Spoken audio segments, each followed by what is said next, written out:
decreto sicurezza e la rivolta dei sindaci, oggi il governatore Zaia, antidemocratico è chi non applica la legge. Tragedia a Chiampo, anziano travolto e ucciso dal suo trattore, la prima vittima di incidente sul lavoro del 2019, le morti bianche, prima causa di decessi in agricoltura. Furioso incendio distrugge una casa vacanze a Ontabiama, Resondo e Zoldo Alto, in salvo mamma e bimbi, i vigili del fuoco al lavoro ostacolati dal vento di tramontana e dal gelo. Blitz di 4 uomini armati alla Coop di Cornuda, l'assalto ieri sera attorno alle 19:30, caccia ai banditi fuggiti con un bottino di circa 9.000 euro. Frasi sessiste contro la consigliera regionale Alessandra Moretti da parte del consigliere comunale di centrodestra Monegato, l'esponente del PD ieri sera 20:10, comportamenti miserabili. Oltre 7.000 euro di multa e 2 denunce, incredibile il record collezionato da un automobilista di Tencarolla alle porte di Padova, fermato e sanzionato dai carabinieri. La voce del tenore del Monaco torna a propagarsi per le vie del centro di Treviso, il disco vicino alla statua risuona ogni giorno alle 12 tra lo stupore dei turisti e l'apprezzamento dei trevigiani.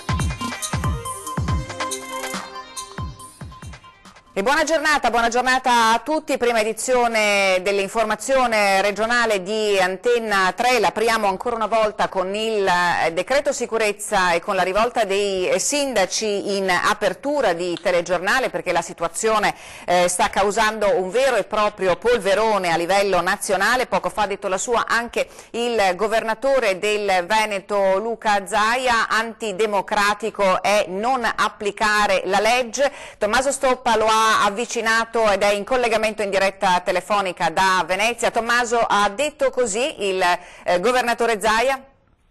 Non ha detto esattamente queste parole, ma il concetto è assolutamente quello. Ha definito gravi e gravissime le posizioni di questi sindaci che hanno dichiarato di non voler applicare il decreto sicurezza. Che qualcuno possa avere opinioni diverse ci può anche stare, ha detto il governatore, siamo in una democrazia e c'è la libertà di pensiero, ma che poi l'obiezione di coscienza arrivi al punto tale di non applicare le leggi è assolutamente inaccettabile.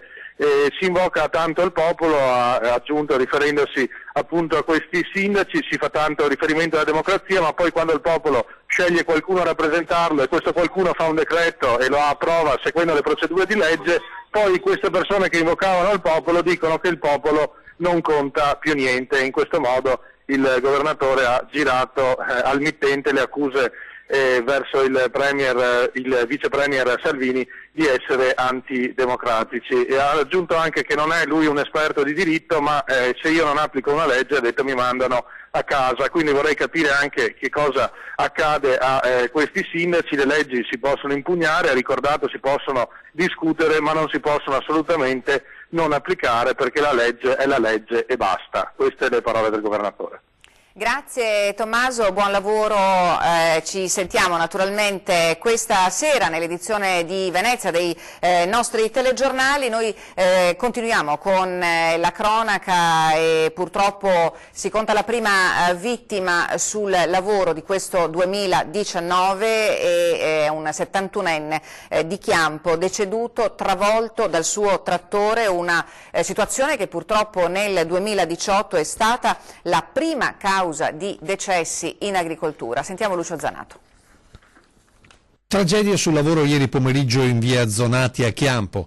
Un 72enne, Mariano Santi, è stato investito dal suo trattore mentre stava tagliando alcune piante nel bosco di sua proprietà. Tutto è accaduto in pochi istanti. Santi aveva parcheggiato il mezzo in cima al terreno dove sulla pendenza vicina poi ha iniziato l'opera di pulizia e taglio degli alberi. Probabilmente per una disattenzione non avrebbe azionato il freno a mano. Il trattore in leggera pendenza ad un certo punto ha iniziato la sua discesa verso il bosco, travolgendo il 72enne e schivando un suo cugino sul posto per dargli una mano. Inutili soccorsi pur altro immediati. L'uomo è morto sul colpo, schiacciato dal potente mezzo che ha terminato la sua corsa tra gli alberi. Ricoverato all'ospedale di Arzignano in stato di shock il parente, che ha assistito impotente a tutta la scena. È il primo caso del nuovo anno in Veneto di incidente sul lavoro in agricoltura. Nel 2018 l'utilizzo errato del trattore è stata la prima causa di incidenti mortali tra i campi. E un furioso incendio ieri sera ha completamente distrutto un'abitazione, un tabià a Mareson di Zoldo Alto. Siamo in provincia di Belluno, in salvo fortunatamente e miracolosamente gli occupanti di uno di due immobili di proprietà di un noto architetto veneziano. Sentiamo. Sono riusciti a mettersi in salvo e a dare l'allarme ai vigili del fuoco, che purtroppo nulla hanno potuto contro l'avanzare delle fiamme che, alimentate dal forte vento, hanno divorato completamente la loro casa di vacanze e un annesso tabià a Mareson di Zoldo Alto. Tragedia sfiorata ieri sera attorno alle 20, quando l'incendio ha iniziato a svilupparsi per cause che i tecnici dei vigili del fuoco stanno accertando. A dare l'allarme la figlia del noto architetto veneziano Alberto Cecchetto, docente allo IUAV, proprietario dell'immobile di fresca ristrutturazione. I primi ad arrivare a Mareson sono stati i vigili del fuoco volontari di Forno di Zoldo, che sono riusciti ad arginare le fiamme assieme ai rinforzi arrivati dalla sede di Belluno e dai distaccamenti di Selva di Cadore, Valle e Colle Santa Lucia. Complessivamente una quarantina di uomini con 5 autopompe, 4 autobotti autoscale e un carro aria sono riusciti a circoscrivere l'incendio che si è temuto potesse propagarsi all'intero borgo di Mareson. Difficili le operazioni dei vigili del fuoco, in piena emergenza hanno dovuto fare i conti con il forte vento di tramontana e una temperatura che ieri sera è scesa fino a 10 gradi sotto lo zero. In zona, per seguire l'intervento dei vigili del fuoco e dare una mano ai volontari, anche il sindaco di Val di Zoldo, Camillo De Pellegrin, sul posto con i carabinieri della compagnia di Belluno, che hanno svolto i rilievi utili a ricostruire la dinamica dell'accaduto. Dal Bellunese al Trevigiano, a Preganziol, per l'esattezza, dove una 19enne ha denunciato di essere stato rapinato di soldi e telefono da un malvivente, poi fuggito con un complice. Avvicinato in piazza da uno sconosciuto che gli ha puntato contro un coltello, intimandogli di consegnargli i soldi che aveva nel portafoglio e il telefono cellulare. La disavventura mercoledì sera a Preganziol, vittima uno studente 19enne che ha subito chiesto aiuto ai passanti. Piazza Tegon, 21:30. La zona non è coperta da telecamere. I carabinieri della stazione di Mogliano Veneto, subito intervenuti, hanno raccolto la testimonianza del ragazzo e da lì avviato le indagini. Il malvivente che lo ha rapinato indossava un giubbotto scuro, jeans e un berretto nero. È riuscito a scappare con smartphone e circa 80 euro in contanti. Stando al racconto della vittima, c'era un complice ad attenderlo a bordo di un'auto nera con cui si sono poi allontanati. Ora andiamo a Cornuda, dove un comando armato ha rapinato la Coop fuggendo con un bottino di 9.000 euro. Una rapina come non se ne vedevano da tempo nella Marca. 4 banditi armati che all'ora di chiusura fanno irruzione nel supermercato, puntano dritti alla cassa, si fanno consegnare il contenuto sotto la minaccia di una pistola, si fanno aprire anche la cassaforte e fuggono poi a bordo di un'auto, un Alfa Romeo Giulietta grigia, stando al racconto dei testimoni. Obiettivo preso di mira la Coop di via Brentella a Cornuda. Il negozio stava ormai chiudendo, erano circa le 19:30. I 4, pistola in pugno, si sono fatti consegnare prima i 1.000 euro in cassa, poi altri soldi contenuti nella cassaforte, circa 8.000 euro. Il comando si è poi defilato, riuscendo a far perdere le proprie tracce. Sotto shock personale e direttore del punto vendita, sull'episodio indagano ora i carabinieri di Montebelluna. Nessun rispetto delle minime regole di sicurezza sul lavoro nel laboratorio tessile sequestrato dalla Guardia di Finanza a Schio, denunciata la proprietaria, una cittadina cinese. Nell'abitazione vivevano anche i 3 figli minorenni. Ci racconta tutto in collegamento telefonico Chiara Gaiani. Buongiorno Chiara. Buongiorno da Vicenza. Hanno sequestrato un laboratorio tessile i militari della Guardia di Finanza della Tenenza di Schio. Durante un controllo del territorio a Malo è stata individuata questa abitazione 400 metri quadri adibita proprio a laboratorio, dove c'erano 20 postazioni di lavoro, 3 esercizi dormitorio. All'interno non c'erano le minime regole regole, non erano rispettate le minime regole per la sicurezza sul lavoro, ma anche le condizioni igienico-sanitarie lasciavano alquanto a desiderare, postazioni appunto di lavoro, nessuna uscita di sicurezza, mancanza di acqua potabile, anche i bagni in condizioni penose. È stata denunciata la proprietaria dell'abitazione, una cittadina cinese di 48 anni, un sequestro disposto d'urgenza all'interno di questa casa. Pensate, vivevano anche nelle stesse condizioni dei lavoratori i 3 figli minorenni della donna. Se non ci sono altre domande da studio, da Vicenza, io restituirei la linea. Grazie, buon lavoro anche a Chiara Gaiani. Ora torniamo nel veneziano, ci colleghiamo invece con Ilaria Marchiori che ci racconta di una tragedia sfiorata a Jesolo. Una donna anziana investita, si trova in gravissime condizioni all'ospedale di Mestre. Ilaria, buongiorno. Buongiorno da Jesolo Lido, dove lo scorso 29 dicembre verso le 17 in via Monti, proprio a pochi passi dalle scuole elementari Colombo, una 71enne di origine ucraina che lavora come badante in zona è stata investita mentre attraversava la strada. Alla guida del mezzo c'era un anziano, anche lui residente a Jesolo, che a quanto riferito da alcuni testimoni stava superando il limite dei 50 km/h. A quel punto l'impatto è stato tremendo, la donna è stata sbalzata sul cofano, ha sbattuto il capo contro il parabrezza infrangendolo ed è stata trascinata anche per svariati metri, finendo esanime sull'asfalto. L'anziano però, dopo essersi fermato ed essere sceso dall'auto per vedere cosa fosse accaduto, a quanto riferito da un testimone, sarebbe poi subito ripartito senza prestare soccorso alla donna, salvo poi tornare una ventina di minuti dopo, forse per qualche rimorso di coscienza. E nel frattempo però era stato già allertato il 118, sul posto sono intervenuti per i rilievi poi anche gli agenti della polizia locale di Jesolo. La donna è stata trasportata all'ospedale all'Angelo di Mestre con gravi lesioni, in particolare un trauma cranico che è quello che preoccupa maggiormente, e tuttora è ricoverata nel reparto di rianimazione ed è tenuta in coma farmacologico. I figli, tramite uno studio legale, hanno fatto richiesta di accesso agli atti per comprendere meglio la dinamica dei fatti e cercare di conoscere gli eventuali provvedimenti assunti nei confronti dell'investitore. L'anziano, infatti, oltre che per lesioni stradali gravissime, potrebbe essere perseguito anche per il reato di fuga. Da Jesolo Lido è tutto, restituisco la linea allo studio. Grazie anche a Ilaria Marchiori. Ora andiamo nel Padovano, dove questa mattina a Cadoneghe sono stati celebrati i funerali di Marian Bratu, la seconda vittima dell'incidente sul lavoro alle Acciaierie Venete. La chiesa parrocchiale di Meianiga e il piazzale antistante sono gremiti di familiari, amici e colleghi commossi. È un'intera comunità che si è stretta attorno alla famiglia di Marian Bratu, seconda vittima del terribile incidente del 13 maggio scorso ad Acciaierie Venete.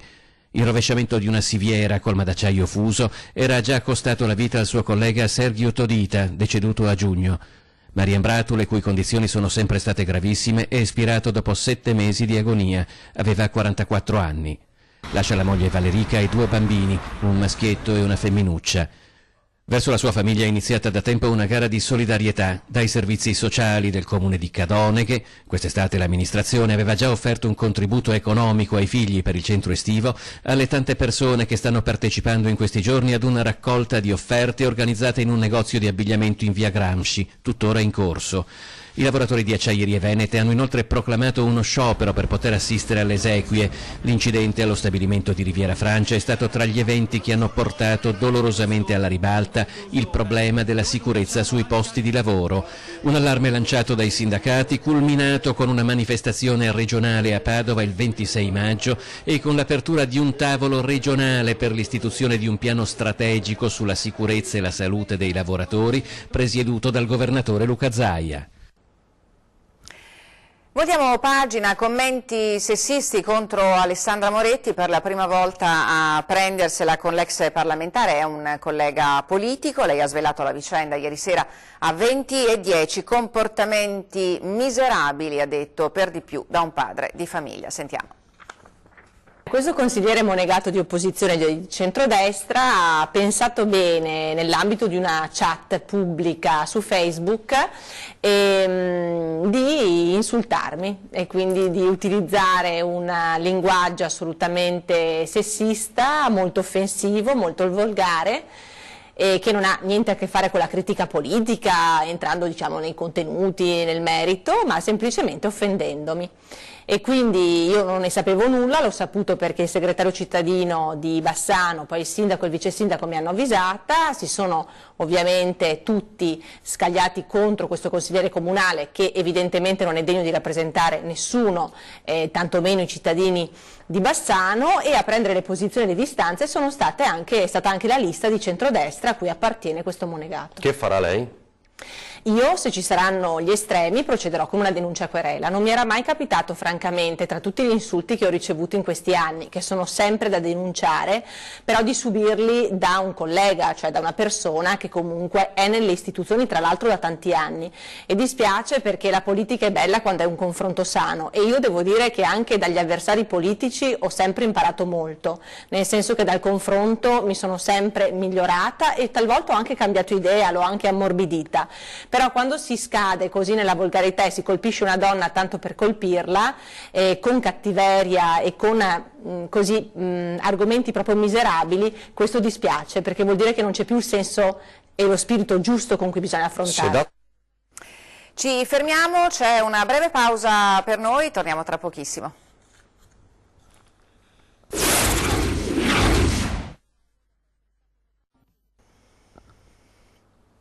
Rieccoci di nuovo in diretta per la seconda parte del nostro telegiornale regionale. Torniamo nel Padovano per raccontarvi un'incredibile vicenda: 7.000 euro di multa, 2 denunce, l'incredibile record collezionato da un automobilista di Tencarola alle porte di Padova, che fortunatamente è stato fermato dai carabinieri. Sentite perché. Viaggiava in auto ubriaco con un coltello, senza patente, assicurazione né i documenti della macchina. Un 48enne moldavo domiciliato a Selvazzano Dentro è stato fermato dai carabinieri nella notte tra mercoledì e giovedì. La sua Skoda procedeva a zig-zag lungo via Don Bosco a Tencarola. Al controllo lo straniero era chiaramente ubriaco, ma ha rifiutato di sottoporsi all'alcol test, e questo ha fatto scattare la prima denuncia per guida in stato di ebbrezza. Nel cruscotto teneva un coltellino da 18 cm che ha portato alla seconda denuncia, per porto abusivo d'arma. Inoltre guidava senza avere mai conseguito la patente, l'auto non era assicurata e mancava la registrazione del passaggio di proprietà dopo l'acquisto. Totale 2 denunce, auto sequestrata e contravvenzioni per ben 7.131 euro. Discussa, molto dibattuta la questione sul reddito di cittadinanza, se fosse destinato anche agli stranieri, i cittadini come la prenderebbero? L'abbiamo chiesto ai passanti che abbiamo incontrato a Mestre, sentite. Quelli regolari sì, quelli sì, se hanno un lavoro, se hanno una casa, ben vengano. No. Perché io ho sempre pagato i miei contributi per avere la mia pensione per tanti anni, e adesso sarebbe giusto che se la pagassero anche loro, per quanto siano regolari, ma ho qualche dubbio. No. Perché? Perché pensiamo a noi altri, ai nostri italiani. Ci sono casi veramente che bisognerebbe aiutare, non loro. Stiano a casa loro, si lamentano, vogliono casa, lavoro, donne, vogliamo dare anche quello? Se sono regolari sì, non c'è problema. Se pagano tasse, rispettano le nostre leggi, non c'è problema. E lei cosa ne pensa? Sono d'accordo, non vedo perché non dovremmo darlo anche a loro. Alla fine sono cittadini come noi, quindi non vedo perché questa misura non debba essere estesa anche a loro. No, proprio per niente. Perché? Perché insomma, prima che trovino un lavoro, poi in 5 anni non essere riusciti a trovare un lavoro mi sembra una cosa impossibile. Per cui proprio farli vivere a spese nostre non mi sembra il caso. Sì. Perché? Perché se lo meritano, sono cittadini italiani, per cui va bene che vivano loro decorosamente. Beh, quelli regolari sì, quelli sì, se hanno un lavoro, se hanno una casa, ben vengano. No, assolutamente no, ma neanche gli italiani però, perché meglio che vadano a lavorare. Su questo non sono d'accordo. Le altre cose sì, che hanno fatto questo governo, che sta facendo questo governo qua. Speriamo che continui.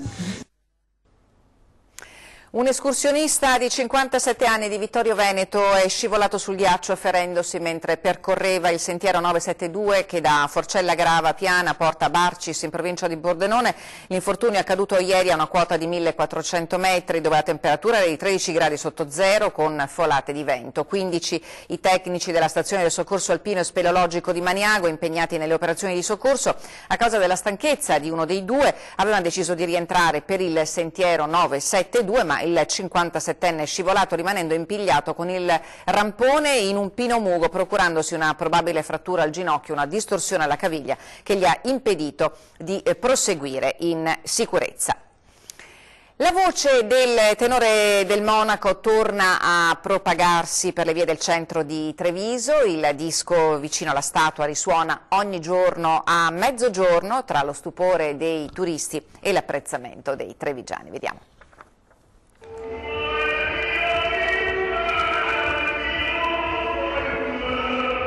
Da Vincerò a un amore così grande, la statua di Mario del Monaco in piazza Borsa, fra lo stupore di turisti e residenti, inizia a cantare. Del Monaco dopo canta. Chi? Del Monaco. Quando canta che è morto. C'è un disco. Non ci ho mai fatto caso.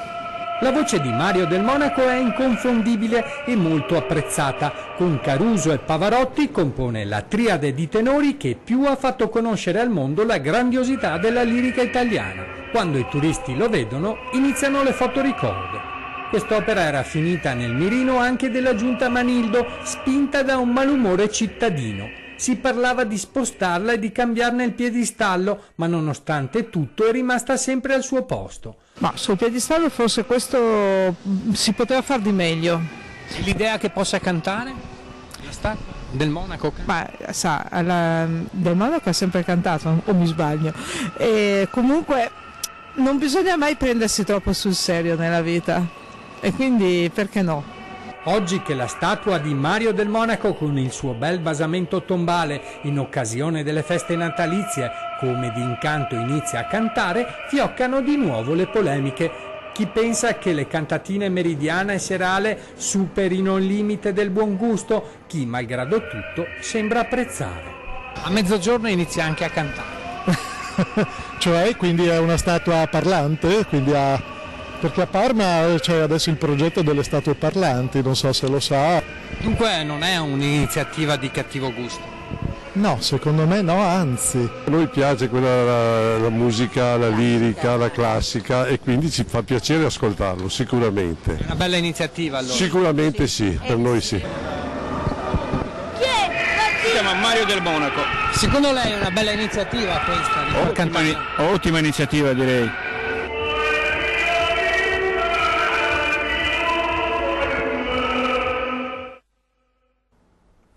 I temi di stretta attualità al centro dell'intervista l'ex vice ministro all'economia Enrico Zanetti, ospite questa sera di 20:10. Si discuterà e si parlerà di legge di bilancio, di autonomia, del decreto sicurezza e naturalmente del reddito di cittadinanza. Vi lascio le previsioni del tempo, vi saluto, vi auguro buon pomeriggio, vi ricordo il prossimo appuntamento con l'informazione su Antenna 3 questa sera a partire dalle 18:30. Buon pomeriggio a tutti.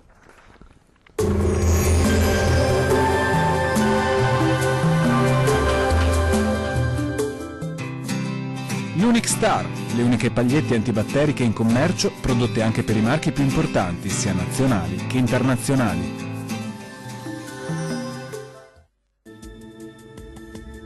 Ben ritrovati al meteo. Sul Veneto cielo sereno o poco nuvoloso in tutte le province. Temperature minime intorno ai -6 ai -3 gradi, valori massimi intorno ai 2-6 gradi. Vediamo ora che tempo farà sul Friuli Venezia Giulia. Cielo sereno in tutti i settori.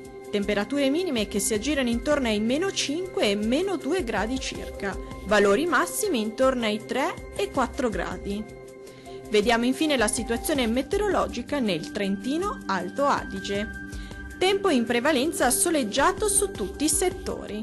Temperature minime che si aggirano intorno ai meno 11 gradi, valori massimi intorno ai meno 3 e meno 2 gradi. Dal Meteo di Antenna 3 per ora è tutto, arrivederci al prossimo aggiornamento.